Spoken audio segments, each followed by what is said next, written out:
C'est la fin du joli mois de mai, voici tout ce qui change au mois de juin, en plus de l'arrivée de l'été.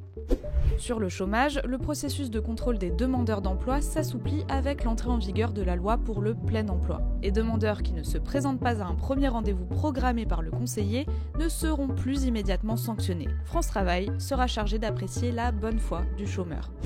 La lecture du bulletin de salaire évolue à partir de celui distribué fin juin. Une nouvelle ligne obligatoire apparaît, celle du montant net social. Elle doit servir entre autres au calcul des droits aux prestations sociales, comme la prime d'activité ou le RSA. Mais elle ne correspondra pas au salaire net versé sur votre compte en banque.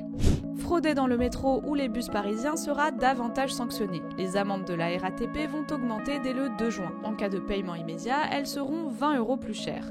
En paiement différé, sous la limite des 90 jours, l'amende passera à 120 € et ensuite à 180 € au-delà des 90 jours en forfait majoré. En cas de non-validation d'un abonnement dans un bus ou un tram, la pénalité passera de 5 à 15 €.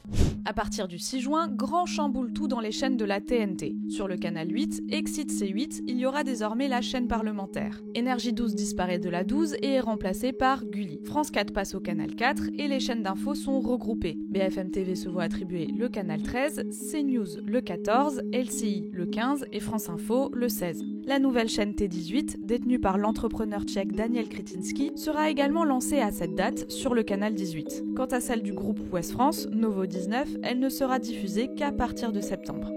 Enfin, le mercato estival ouvre exceptionnellement au 1er juin. La Ligue de football professionnel a justifié cette décision en raison de la Coupe du Monde des clubs du 14 juin au 13 juillet. En France, seul le PSG est concerné. Pour tous les autres clubs, le mercato ouvre le 16 juin et se termine le 1er septembre.